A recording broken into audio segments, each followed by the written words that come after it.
Magandang umaga po sa inyong lahat. Tayo po'y magsisimula na sa ating banal na pagdiriwang. Nakararanas tayo ng pisikal, emosyonal, at moral na paghihirap. Katulad ni Job, maaaring minsan ay naitanong din natin, di kaya ang buhay natin sa mundo ay isang pagpapakahirap lamang? Sa Ebanghelyo, inilalarawan si Jesus na naglilingkod sa may karamdaman at mga nagdurusa. Sa pamamagitan niya, ipinakikita ng Diyos na higit siyang malapit sa sinumang nahihirapan at nabibigatan sa buhay. At ang mamumuno po sa ating banal na pagdiriwang ay walang iba kundi ang ating butihing Kura Paroko, Reverendo Padre Douglas Badong. Magsitayo ang lahat.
Sa ngalan ng Ama at ng Anak at ng Espiritu Santo. Amen. Sumainyo ang Panginoon. At sumaiyo rin. Tayo po ay nasa ikalimang linggo sa karaniwang panahon.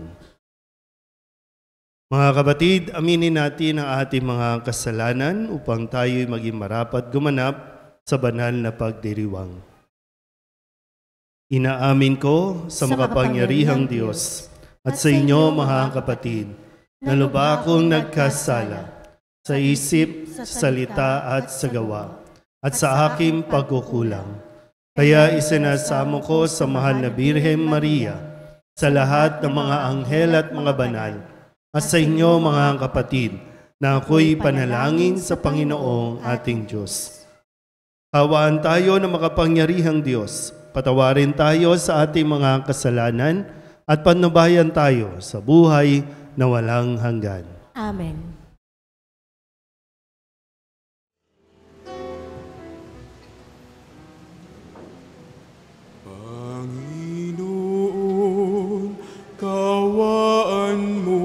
kami, kaawaan mo kami.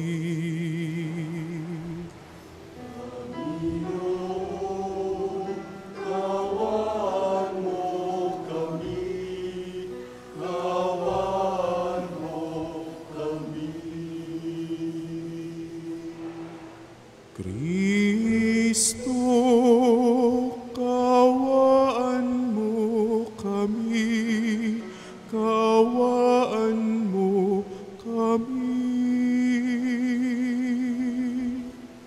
Kristo, kaawaan mo kami, kaawaan mo kami. Panginoon, kaawaan mo kami, kaawaan mo kami. Panginoon, kaawaan mo kami, kaawaan mo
Manalangin tayo.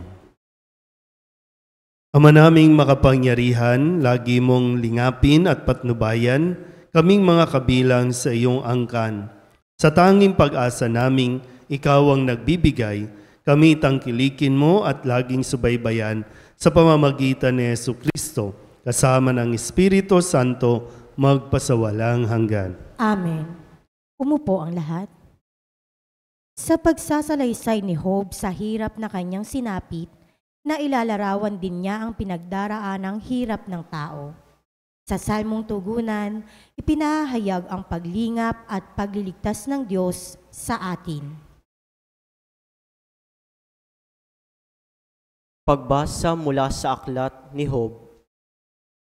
Nagsalita si Job at sinabi niya, "Ang buhay ng tao'y sagana sa hirap, batbat ng tiisin at lungkot na dinaranas. Siya'y tulad ng alipin, pahinga ang hinahangad, para siyang manggagawa, naghihintay ng kanyang bayad.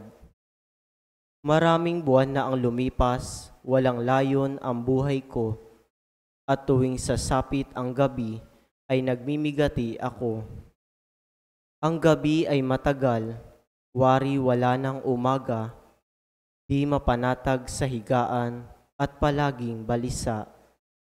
Mga araw ng buhay ko'y mabilis na nalalagas, pag-asa ko'y lumalabo at matuling tumatakas. O Diyos, iyong alalahanin, ang buhay ko'y parang hangin. Ang ligaya ng buhay ko'y napalitan na ng lagim. Ang salita ng Diyos. Salamat sa Diyos. Salmong tugunan, Panginoon ay purihin, siya ay nagpapagaling.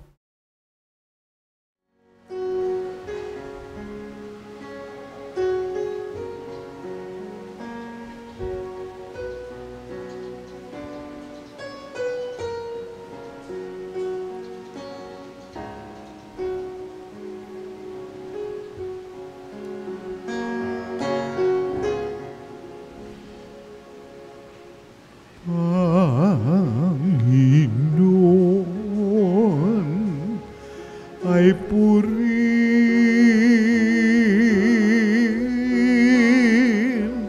siya ay nagpapagaling.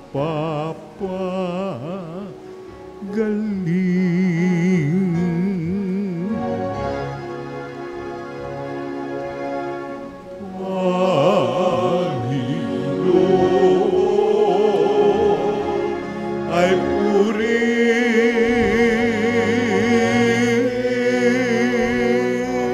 siya ay nagpapagaling.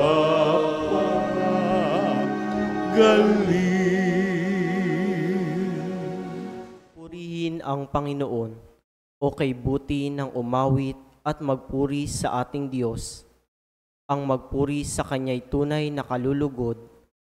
Ang lungsod ng Jerusalem muli niyang ibabalik sa Kanyang mga lingkod na natapon at nalupig.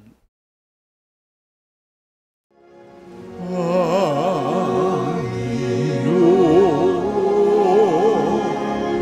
ay purihin,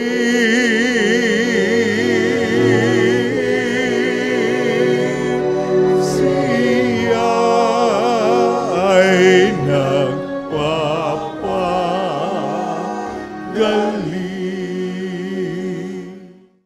Yaong mga pusong wasak ay Kanya ring lulunasan.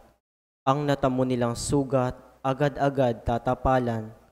Alam niya't natitiyak ang bilang ng mga tala, isa-isang tinatawag, yaong nga lang itinakda.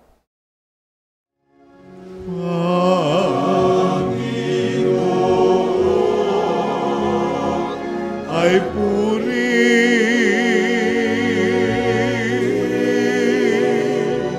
siya ay nagpapagaling.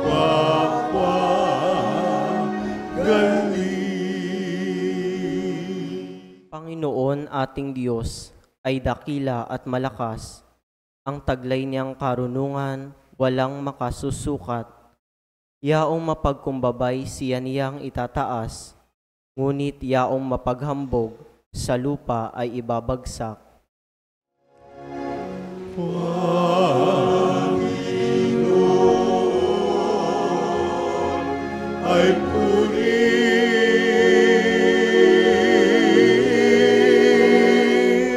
siya ay nagpapagaling.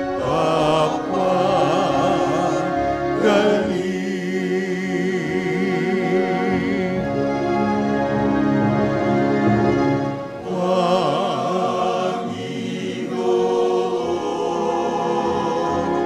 ay purihin,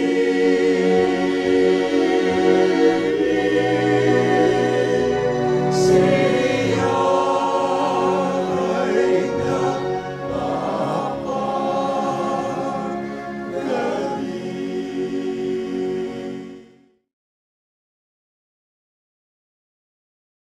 Layunin ni San Pablo ang makahikayat ng marami, kaya't sinikap niyang makibagay sa lahat ng tao, lalo na sa mga mahihina.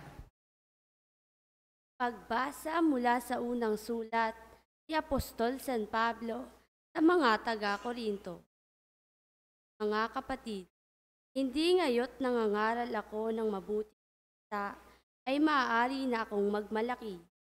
Yan ang tungkulin ni Atang sa akin. Sa aba ko, kung hindi ko ipinangaral ang mabuti sa, kung ginagawa ko ito sa sarili ko, ako'y may gantimpalang hihintayin.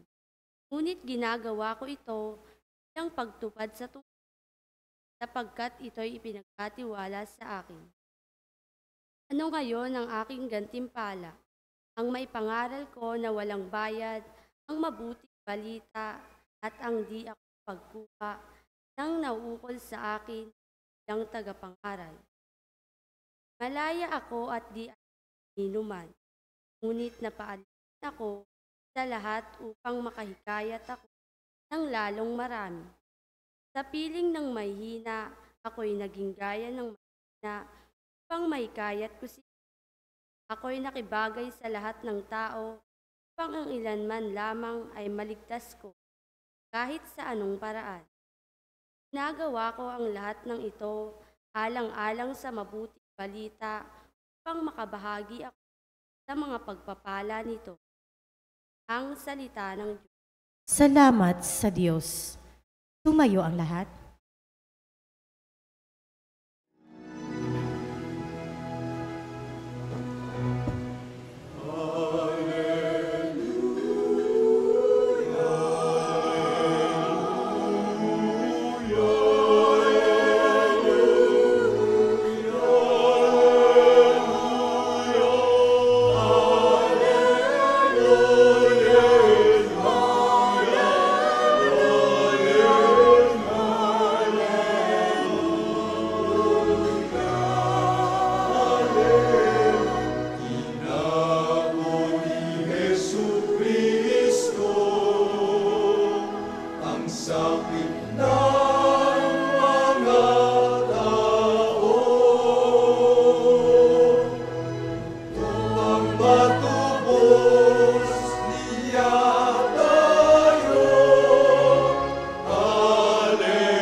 Sumainyo ang Panginoon. At sumaiyo rin. Ang mabuting balita ng Panginoon ayon kay San Marcos. Papuri sa iyo, Panginoon.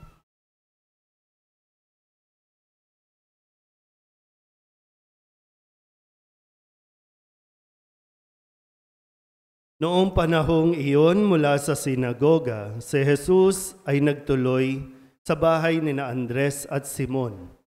Kasama niya sina Santiago at Juan. Nararatay noon ang biyanan ni Simon Pedro dahil sa matinding lagnat, at ito'y agad nilang sinabi kay Jesus. Nilapitan ni Jesus ang babae, hinawakan sa kamay at ibinangon. Noon di inipsan nito ng lagnat at naglingkod sa kanila. Pagkalubog ng araw, dinala kay Jesus ang lahat ng may sakit at ang mga inaalihan ng demonyo, at nagkatipon ang buong bayan sa may pintuan ng bahay. Pinagaling niya ang maraming may sakit, anuman ang kanilang karamdaman, at nagpalayas siya ng mga demonyo. Hindi niya hinayaang magsalita ang mga ito sapagkat alam nila kung sino siya.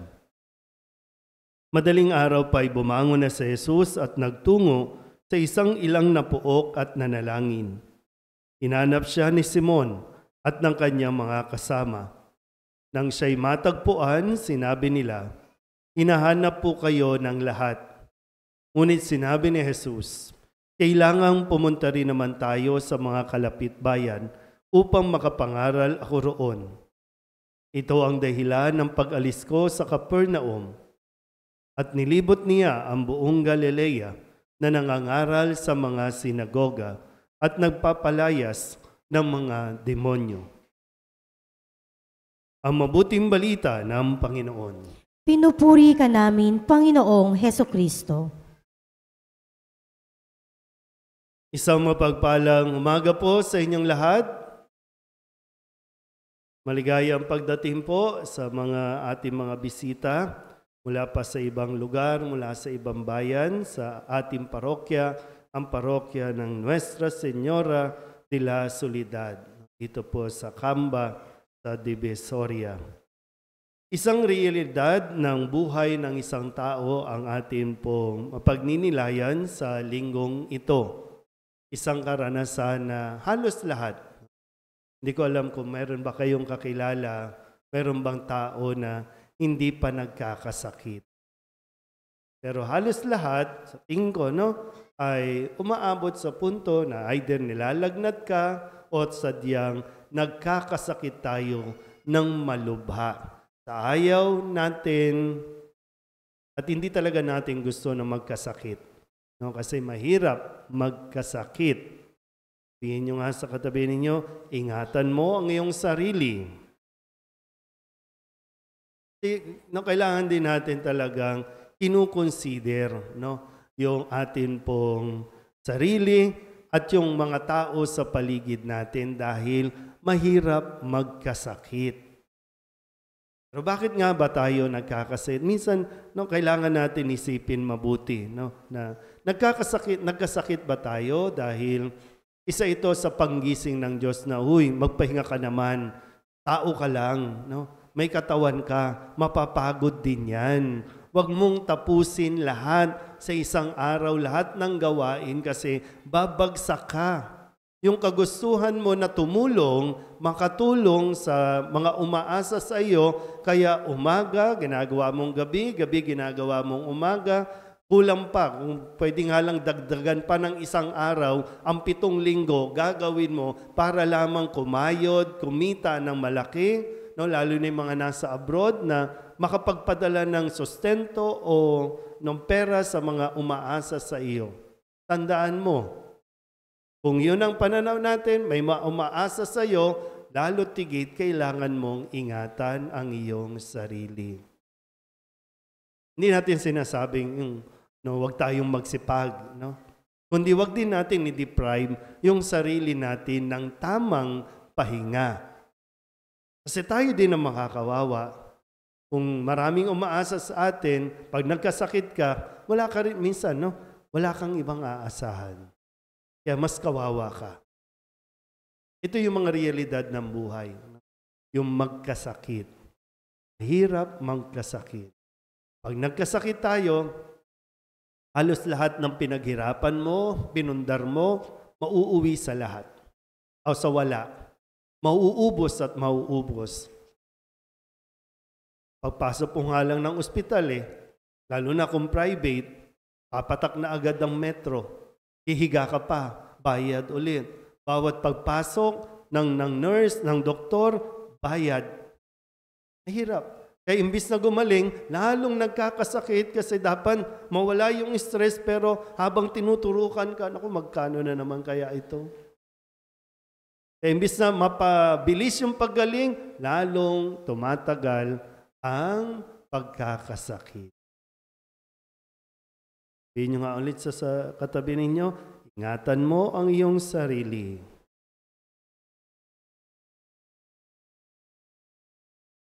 Yan nga yung panawagan natin, sa lahat po ng mga medyo malalakas pa. Bago nyo ibuhos ang inyong sarili, bago nyo sabihin, katawan ko ito, buhay ko ito, kaya iinom ka ng iinom, magbibisyo ka ng magbibisyo. Bago mo ipagpatuloy yan, tiyakin mo muna na mayroon ka ng health insurance. Tiyakin mo muna na mayroon kang ipon na kapag nasira na ang bituka mo o lahat ng bahagi ng kalamnan mo, may pangsustento ka.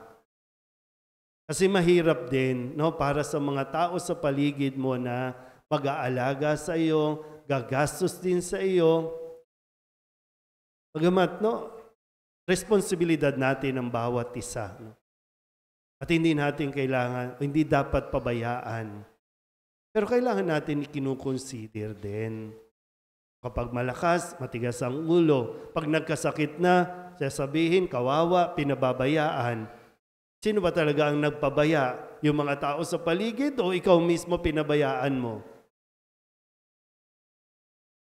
So, yan ang mga bagay lang, no, na kailangan nating isipin mabuti. Lalo't lalo na kapag nagkakasakit kasi ang tao, ang iniisip natin ay pinaparusahan tayo ng Diyos.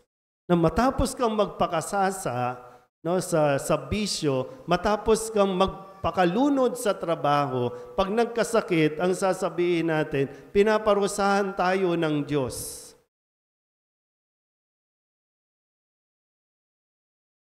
Hindi ibig sabihin, nagkasakit ka, pinaparusahan ng Diyos. Kung titingnan niyo po, sa ating ebanghelyo, bago pa dumating si Jesus sa bahay nila Andres at Simon, bago pa siya dumating sa bayan na yon, o kahit sa bayan siya pumunta, mayroon ng mga may sakit. At ano ang ginagawa ng mga tao? Dinadala kay Jesus o kaya naman si Jesus mismo, no? Sa ating ebanghelyo, si Jesus mismo ang pumupunta. Nilalapitan niya ang mga may sakit at ito ay kanyang pinagagaling. So, nagbigay ba ng sakit ang Diyos sa atin? Bakit pumupunta si Jesus? Ano, kukontrahin niya? Hindi. Ini-establish ko kanina, bakit ba tayo nagkakasakit? Lahat naman binigay ng Diyos. Sa umpisa pa lang, ibinigay na sa tao. Sabi, lahat ng ito, kakainin mo, pwede mong kainin. Mga halaman, mga, no? O ano man yan, nandiyan yan. So bakit nagkasakit? Baka lang may pag-aabuso sa mga bagay na ibinigay sa atin ng Diyos. Pero dahil mabuti ang Diyos, kahit na may pag-abuso sa bahagi natin, darating siya para tayo pagalingin. Darating siya para tayo tulungan. Para palayain tayo sa anumang ingay dito sa labas. Diba? Isipin mabuti, no? Kasi minsan kapag nagkakasakit ang tao, yun lagi yung, dahil nga, ang daming iniisip, gastos, gamot, sino mag-aalaga, ayun yung laging pumapasok sa isip na pinababayaan ako ng Diyos o pinaparusahan ako ng Diyos. Naging mabuti naman ako, bakit ako ang may sakit? Bakit ganito? Tumawag ka lang, no? Lalo na sa mga may sakit na naririto, sa mga nanonood, hindi ko alam kung bakit ka nagkasakit. Pero ang isang panawagan sa atin, tumawag ka lang sa Diyos. O kaya naman, maghintay ka lang. Paparating na ang Diyos para ibigay ang kagalingan na hinihiling natin. Pero minsan, siyempre, tanging ang Diyos. Walang imposible sa Diyos. Kahit anong sakit, kaya niyang pagalingin. Pero isipin din natin na mayroong mga consequences din ang ating mga ginawang desisyon kung bakit tayo nagkasakit. At mayroong mga bagay na hindi na mare-repair. No? Kapag nasira ang bituka natin, hindi mo na mare-repair. Maliban na lang talaga, no? Kung pagkalooban tayo ng grasya ng Diyos. Tanging ang Diyos ang makakapagbaling o makakapagpanumbalik ng mga nasira sa ating katawan. Pero kung sakali lang na hindi ipahintulot sa kung anong dahilan, baka hinihiling sa atin, katulad ng sinabi ni karanasan ni San Pablo, naging mahina siya kasama ang mga mahihina para makibahagi sa mga mahihina. Bakit ikaw ang nagkasakit? Baka ikaw ang hinihiling na makaunawa sa pinagdaraanan ng mga katulad mo na nasa iyong kalagayan. Sana mas maging malawak din ang ating pag-unawa o ang ating pagtingin sa ating mga nararanasan. Yung bang, di ba po, no? Minsan, mga cancer o kung ano-ano pang sakit na malulubha na isang pagkakataon na biyaya din ng Diyos na makita natin to. Na may panahon pa na ibinibigay ang Diyos sa atin na unang-una, makipagkasundo na sa Diyos. Bumalik ka na ulit sa Diyos. O kaya naman ay pagkakataon para ayusin ang mga bagay sa buhay natin. Relasyon o ugnayan na magandang pagkakataon nito. At yung bang isang araw po na ang bawat sakit na nararanasan natin ay makita din natin na isang biyaya ng Diyos. Mahirap, no? Mahirap makita na biyaya kasi nga laging nandoon sa gastos, perwisyo. Pero sana hilingin natin din sa Diyos na makita natin na mayroon din biyaya ang Diyos sa kabila ng mga karamdaman na atin pong nararanas. Kung di man ikaw, mga malalapit sa buhay mo, minsan ilang taon na, 2, 3, hindi gumagaling, may plano ang Diyos, may dahilan ang Diyos. Pero ang nakakatiyak, hindi tayo pababayaan ng Diyos. Laging darating ang Diyos. Parang maghintay lang. Maghintay lang. Kung ipagkaloob ng Diyos na manumbalik ang sigla, salamat sa Diyos. Kung hindi man manumbalik ang sigla, ang katawan, pero makita mong nanunumbalik ang relasyon ng bawat isa. Ito yung nagiging daan para kausapin, makipagkasundo, ayusin na, dahil wala naman pong mangyayari sa mga pagsisisihan. Bakit ako nagkasakit? Dahil sa'yo. Bakit siya nagkasakit? Dahil sa'yo. Hindi yun makakabuti. Pero sikapin natin, no? Bilang isang simbahan, bilang isang komunidad, sa pangunguna ni Jesus, maaayos natin ang lahat. Bawat isa ay mayroong bahagi, mayroong responsibilidad na dapat gawin kung sakaling magkaroon ng may sakit sa ating buhay. Amen? Ipahayag natin ang ating pananampalataya. Sumasampalataya ako sa Diyos amang makapangyarihan sa lahat na may gawa ng langit at lupa. Sumasampalataya ako kay Hesukristo, iisang anak ng Diyos, Panginoon nating lahat. Nagkatawang tao siya lalang ng Espiritu Santo, ipinanganak ni Santa Mariang Birhen, pinagpakasakit ni Poncio Pilato, ipinako sa krus, namatay, inilibing, nanaog sa kinaroroonan ng mga yumao. Nang may ikatlong araw na buhay na maguli, umakyat sa langit, naluluklok sa kanan ng Diyos amang makapangyarihan sa lahat. Doon magmumulang paririto at hukom sa nangabubuhay at nangamatay na tao. Sumasampalataya naman ako sa Diyos Espiritu Santo, sa banal na simbahang katolika, sa kasamahan ng mga banal, sa kapatawaran ng mga kasalanan, sa pagkabuhay na muli ng nangamatay na tao, at sa buhay na walang hanggan. Amen. Pinagkalooban tayo ng Ama ng bagong buhay sa pamamagitan ni Jesus na pumarito upang magpagaling, magpatawad, at mag-alay ng kanyang buhay sa lahat. Buong pagtitiwala nating sabihin, Panginoon, dinggin mo ang iyong bayan. Panginoon, dinggin mo ang iyong bayan.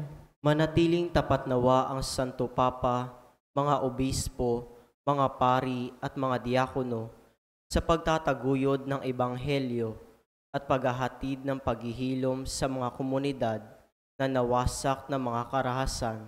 Manalangin tayo. Panginoon, dinggin mo ang iyong bayan. Patuloy nawang pasiglahin ng mga walang pagtatangi ng mga namumuno sa pamahalaan, ang mga mamamayan, lalo na ang mga mahihirap, mga walang tinig at mga inaapi. Manalangin tayo. Panginoon, dinggin mo ang iyong bayan. Maging matatag nawa ang mga may sakit at mga pinanghihinaan ng loob. Pagkalooban nawa sila ng pag-asa Sa tulong ng mga nag-aalaga sa kanila, manalangin tayo. Panginoon, dinggin mo ang iyong bayan. Maging tapat nawa ang mga relihiyoso at relihiyosa sa kanilang pangako na sundan ang halimbawa ni Kristo sa pamamagitan ng pakikiramay sa mga nangangailangan. Manalangin tayo. Panginoon, dinggin mo ang iyong bayan. Makatagpo nawa ang lahat ng mga pumanaw ng kapayapaan sa piling ni Kristo. Manalangin tayo. Panginoon, dinggin mo ang iyong bayan. Idulog din natin sa Panginoon ang ating mga personal na kahilingan at mga panalangin para sa ating mga pamilya, kasama ang mga kahilingan ng mga nanonood sa online. Lahat ng mga misang pasasalamat, natatanging kahilingan para sa mga agarang paggaling ng mga may sakit, mga espesyal na intensyon at mga kaluluwa na inihiling na ipagdasal sa misang ito.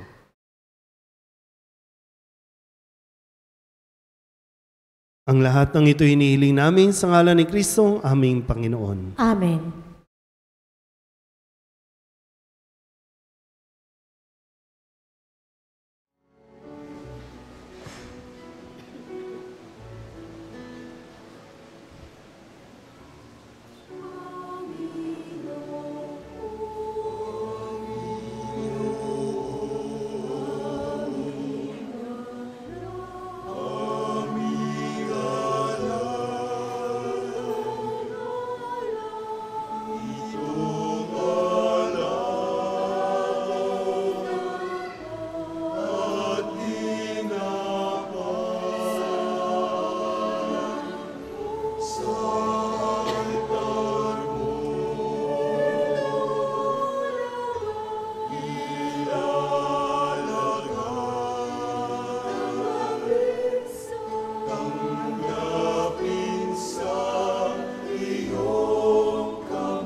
Manalangin kayo mga kapatid upang paghahain natin ang kalugdaan ng Diyos Amang makapangyarihan. Tanggapin nawa ng Panginoon itong paghahain sa iyong mga kamay, sa kapurihan niya at karangalan sa ating kapakinabangan at sa buong sambayanan niyang banal. Ama naming lumikha, ang pagkait inuming narito ay iyong ginawa upang mapalakas kaming mga mahihina. Ipagkaloob mong ito ay aming mapagsaluhan bilang pakikinabang sa buhay mong pangmagpakailanman sa pamamagitan ni Jesucristo kasama ng Espiritu Santo magpasawalang hanggan. Amen. Sumainyo ang Panginoon. At sumaiyo rin. Itaas sa Diyos ang inyong puso at diwa. Itinaas na namin sa Panginoon. Pasalamatan natin ang Panginoong ating Diyos. Marapat na siya ay pasalamatan. Ama naming makapangyarihan, tunay ngang marapat na ikaw ay aming pasalamatan. Ikaw ang lumikha sa tanan. Ikaw ang nagtakdang magkaroon ng gabi at araw, gayon din ang tag-init at tag-ulan.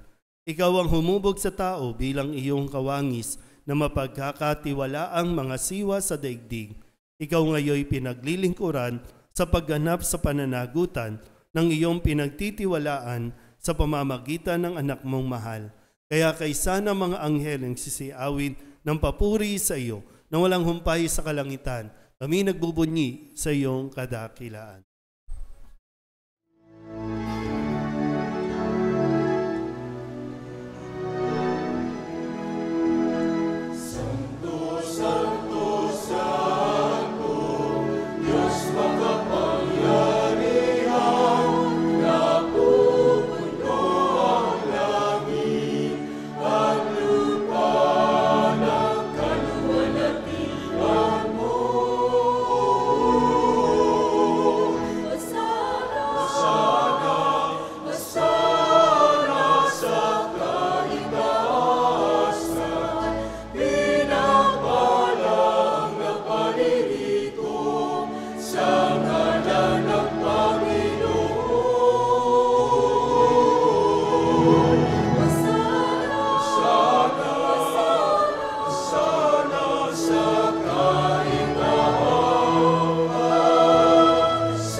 Aming banal, ikaw ang bukal ng tanang kabanalan. Kaya't sa pamamagitan ng iyong Espiritu, gawin mong banal ang mga kaloob na ito upang para sa aming maging katawan at dugo ng aming Panginoong Hesu Kristo. Bago niya pinagtiis ang kusang loob na maging handog, inawakan niya ang tinapay, inasalamatan kaniya, pinaghati-hati niya iyon, iniabot sa kanyang mga alagad at sinabi, tanggapin ninyong lahat ito at kanin, ito ang aking katawan na ihahandog para sa inyo.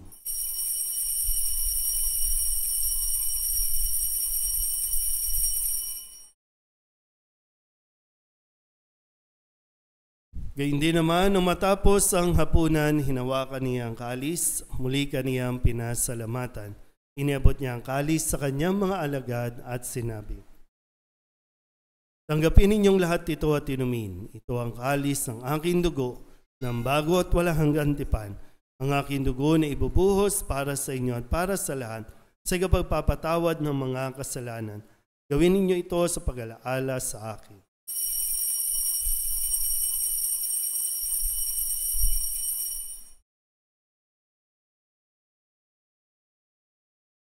Ipagbunyi natin ang misteryo ng pananampalataya.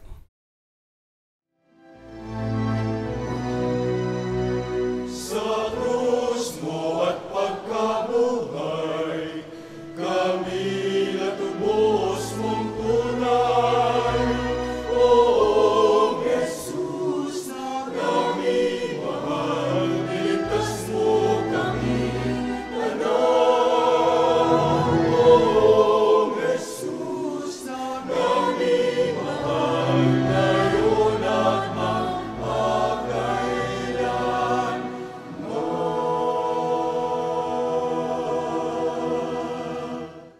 Ama, ginagawa namin ngayon ang pag-alaala sa pagkamatay at muling pagkabuhay ng iyong anak, kaya tiniaalay namin sa iyo ang tinapay na nagbibigay buhay at ang kalis na nagkakaloob ng kaligtasan. Kami napapasalamat dahil kami iyong minarapat na tumayo sa harap mo para maglingkod sa iyo.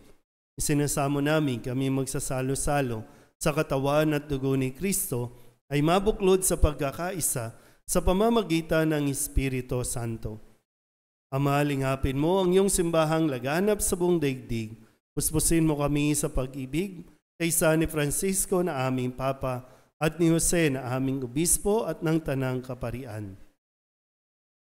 Alalahanin mo rin ang mga kapatid naming nahimlay na may pag-asang sila'y muling mabubuhay, gayon din ang lahat ng mga pumanaw. Tawaan mo sila at patuloyin sa iyong kaliwanagan. Kawaan mo at pagindapating kaming lahat na makasalo sa iyong buhay na walang wakas. Kaysa ng mga mahal na Birhen Maria na ina ng Diyos, ng kabiyak ng puso niyang si San Jose. Kaysa ng mga apostol at ng lahat ng mga banal na namuhay dito sa daigdig ng kalugod-lugod sa iyo, may pagdiwang nawa namin ang papupuri sa ikararangal mo sa pamamagitan ng iyong anak na aming Panginoong Hesu Kristo.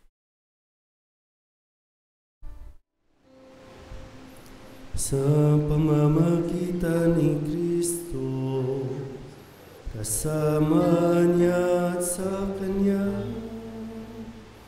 ang lahat ng parangal at papuri ay sa iyo, Diyos Ama, makapangyarihan, kasama ng Espiritu Santo, magpasawalang hanggan.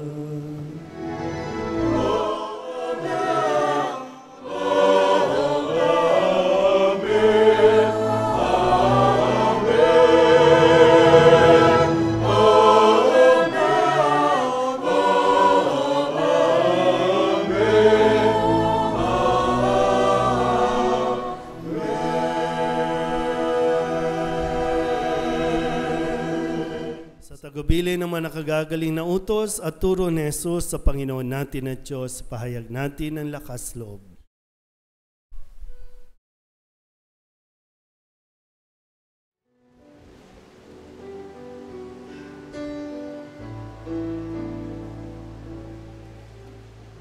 Ama namin,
namin kami iadya sa lahat ng masama, pagkalooban ng kapayapaan araw-araw, iligtas sa kasalanan at ilayo sa lahat ng kapahamakan, samantalang aming pinananabikan ang dakilang araw ng pagpapahayag ng tagapagligtas naming sa Yesu Kristo.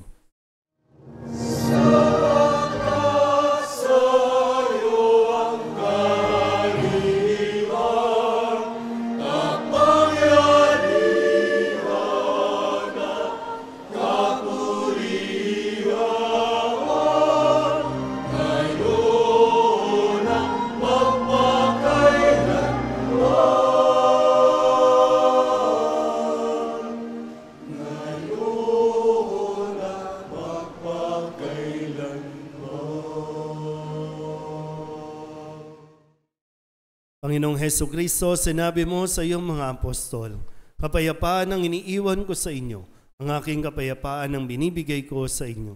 Tunghayan mo ang aming pananampalataya at huwag ang aming mga pagkakasala. Pagkalooban mo kami ng kapayapaan at pagkakaisa ayon sa iyong kalooban, kasama ng Espiritu Santo, magpasawalang hanggan.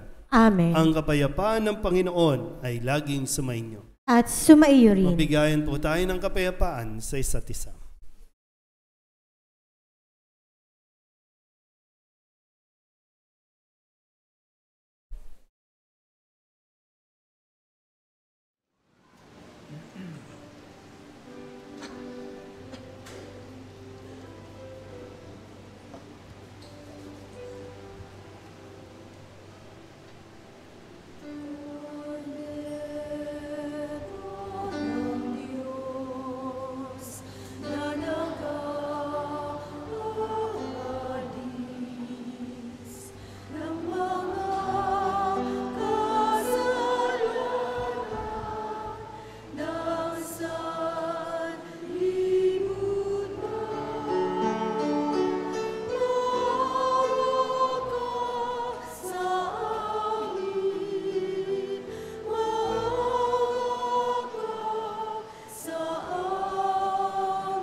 Diyos. Ito nag-aalis ng kasalanan ng sanlibutan. Mapalad ang mga inaanyayahan sa kanyang piging.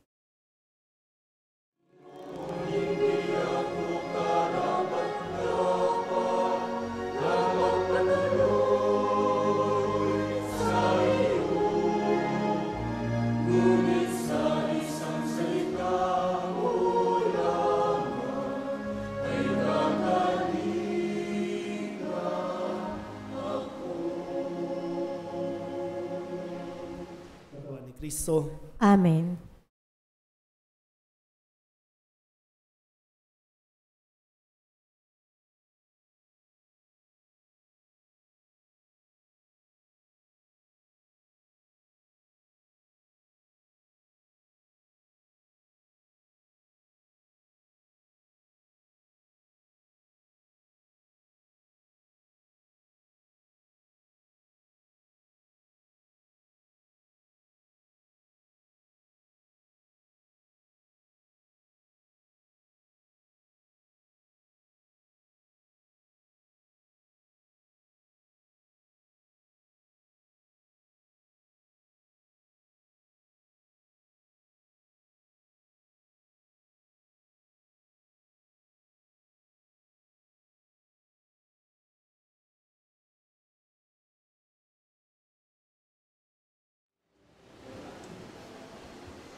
ay gawing daan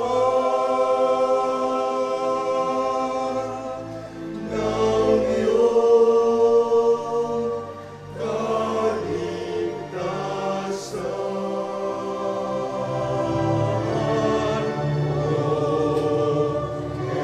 Jesus, ilumin mo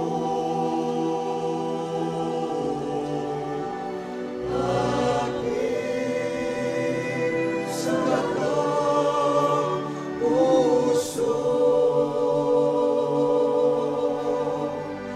ng aking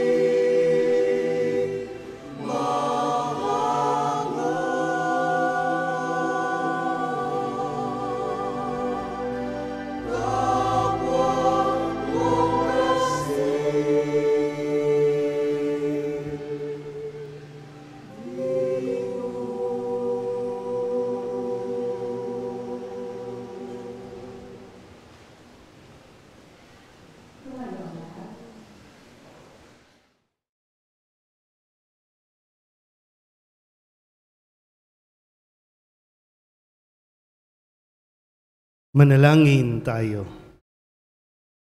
Ama naming mapagmahal, sapagkat inuming pagkakaisa ang binibigay, kami niloob mong makapakinabang kaysa ni Kristo.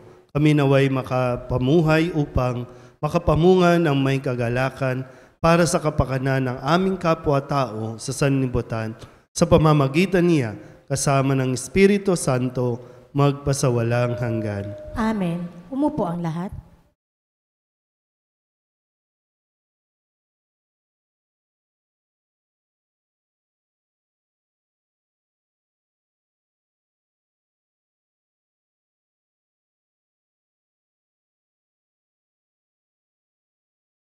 Jesus, maraming salamat po sa pagbibigay ninyo ng inyong sarili para sa amin. Niniwala po kami na ikaw ay naririto sa banal na iyong Eucharistia. Tulungan niyo po kami maging mabuti, magalang, masipag, masulurin, matulungin at mapagkakumbaba. Basbasan po ninyo ang aming mga magulang, kapatid at mga kaibigan. Jesus, mahal kita. Pero ng Soledad, mahal kita. Amen.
Kailangan na marisa ayo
Mga paanyaya, sa darating na ika-11 ng Pebrero ay ang kapistahan ng mahal na Birhen ng Lourdes. Sa ika-10 ng Pebrero, araw ng Sabado, ang ating pong banal na misa ay sa ika-6 ng umaga at pagpapahid ng langis sa mga may sakit o anointing of the sick. Sa ika-6 naman ng gabi pagkatapos ng banal na misa ay ang prosesyon para sa karangalan ng mahal na Birhen ng Lourdes. Sa ika-13 ng Pebrero, araw ng Martes, bago ang Miyerkules ng Abo, ay ang silab-sala o pagsusunog ng mga lumang palaspas. Sa ika-14 ng Pebrero ay ang Miyerkules ng Abo. Ang ating pong banal na misa ay sa ika-6 ng umaga at sa ika-6 ng gabi. Ang lahat po ay inaanayahang makiisa. Maraming salamat po. Ngayon po ay unang linggo ng buwan ng Pebrero. Inaanyayahan ko po na pumunta sa unahan ang lahat po ng mga magdiriwang ng kanilang kaarawan sa buwang ito. Mga magse-celebrate ng birthday, biyaya ng buhay, pasok na.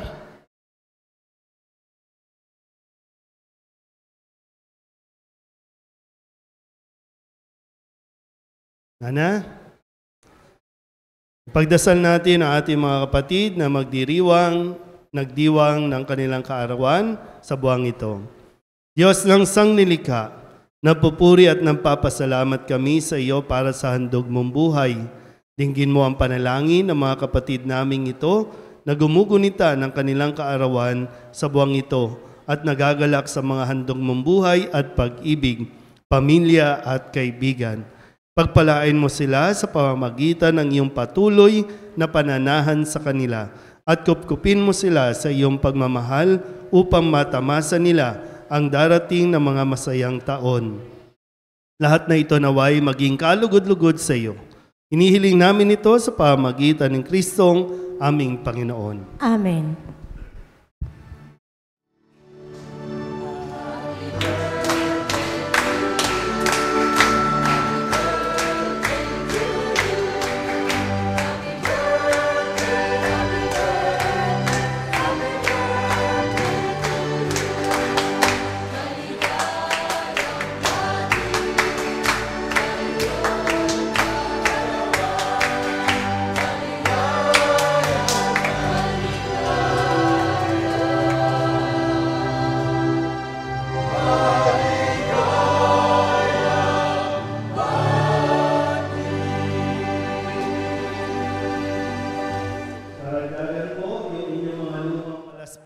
Pakidala na po para maisama natin sa susunugin sa Martes bago ang Miyerkules ng Abo.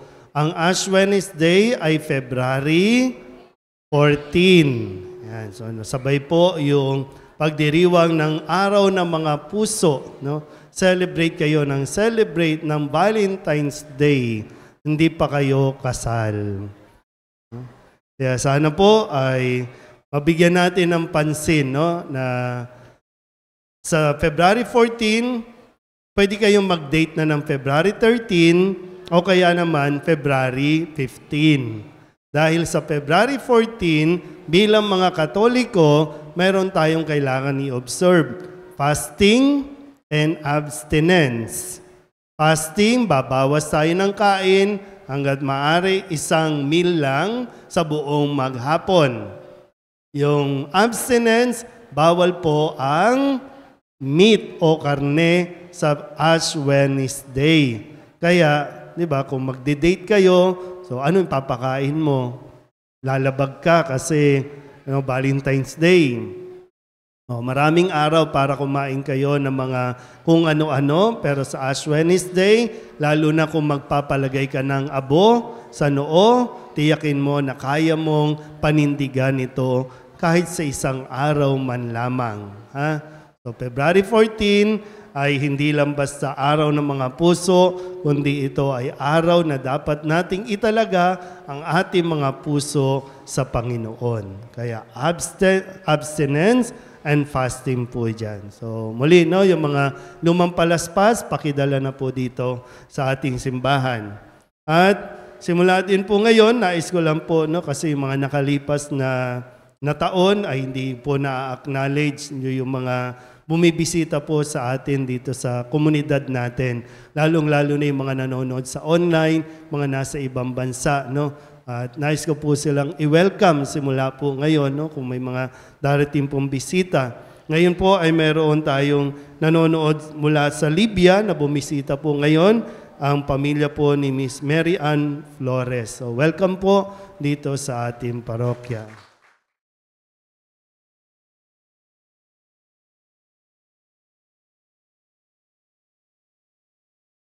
Bahagi ng mundo. So ganun po, no, hindi lang tayo dito sa komunidad sa Kamba, maging sa iba't ibang bahagi, no. Ngayon Libya, no, na-appreciate po namin ang inyong pakikisa at pag-effort, no, na umuwi ng Pilipinas tapos dumadalaw po dito para makita mismo at makaisa sa banal na misa. So muli, welcome po maging yung mga mula sa iba't ibang lugar po, Quezon City o kung saan mang lugar dito sa Kamaynilaan. Maraming salamat po sa inyong pagbisita at pagdalo sa misa natin.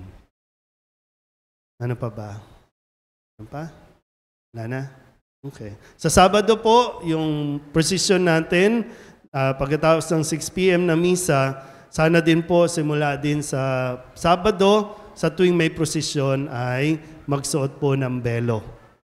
Okay? Para mas mai-promote po natin ang pagsusuot ng belo at yung kabanalan po, no, ng procession ay mas mapanatili po natin. So sa pagdalo natin ng prosesyon sa misa muna, tapos prosesyon, iaalay po natin ito sa lahat ng mga may sakit. No? Dahil ang mahal na Birhen ng Lourdes ay kilala, no? Doon sa lugar, sa Lourdes ay kilala sa mapagpagaling. No? Sa intercession ng mahal na Birhen, marami po ang napagaling sa kanilang mga karamdaman. Kaya no, sana po ay makasama kayo sa Sabado.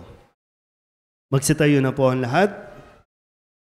Sumainyo ang Panginoon At sumaiyo rin. at pagpalain kayo ng makapangyarihang Diyos, Ama at Anak, at Espiritu Santo. Amen. Tapos ang banal na misa, humayo tayo sa kapayapaan ni Kristo. Salamat sa Diyos. Magandang umaga po sa inyo lahat.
Ganda ng kanyang